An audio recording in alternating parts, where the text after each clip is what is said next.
Ok, ça tourne. Alors, je pensais à un truc là. Et je pensais à un mot. Ce mot, c'était la clé. La clé. Quelle richesse il y a dans le mot-clé. La clé. Voilà. Tout à l'heure, là, je suis invité chez quelqu'un. Et c'est enfin bon, je suis invité chez quelqu'un. Voilà, bref. Et je vais utiliser, pour sortir de chez moi, mes clés. Je vais fermer la clé. Et tout à l'heure, quand je voudrais rentrer chez moi, il faudra que j'utilise mes clés. Ok? Et si je veux rentrer chez moi, découvrir chez moi, m'installer chez moi, comprendre comment rentrer chez moi, eh bien il me faut une clé. Si j'ai pas cette clé, eh bien je peux pas rentrer. Je peux pas découvrir, je peux pas m'installer, je peux pas faire ma popote, je peux pas dormir, je suis coincé dehors. Wow, c'est fort. J'ai même pas pensé dire tout ça. Et donc là maintenant, je me dis que je vais donner une clé. Alors c'est pas une clé comme ça. Hein. C'est une clé de compréhension, si on peut dire ça. Hein. Une clé de compréhension. Pour comprendre la parole. C'est quoi cette clé?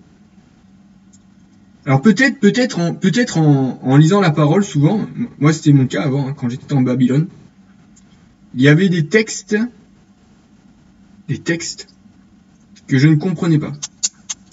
Il y en avait plein, hein, et ils restaient secrets en fait. Ils restaient secrets, il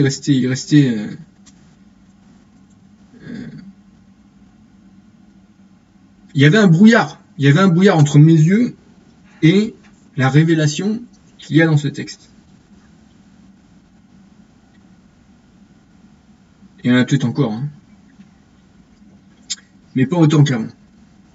Donc la clé, hein, on va pas faire trop long, je ne veux pas que ce soit trop long, mais cette clé, elle est la suivante. Pour comprendre, il y a deux choses en fait, je pense, hein. Mais je pense que la clé, je me trompe peut-être, hein, mais la clé principale pour comprendre les Écritures, c'est qu'il faut considérer que comprendre les textes de l'Écriture, c'est qu'il faut considérer que le juste, ce n'est pas celui qui écoute la Torah, mais c'est celui qui la met en pratique. Donc le juste adhère à Yeshua, il est sauvé par son adhérence à Yeshua, et parce qu'il est sauvé au travers de son adhérence à Yeshua, il croit que le sang de Yeshua, qui est mort sur le poteau du calvaire, le lave, le nettoie, le purifie de tout son péché. Ce juste va commencer à mettre en pratique la Torah. On doit marcher comme Yeshua a marché. Soyez mes imitateurs comme je le suis moi-même de Yeshua. 1 Corinthiens 11, chapitre 11, verset 20. Le juste, ce n'est pas celui qui écoute la loi, c'est celui qui la met en pratique. Romains 2, verset 13. Abolissons-nous la loi par la foi? Loin de là, bien au contraire. Nous confirmons la loi, nous confirmons la Torah. Romains 3, verset 31.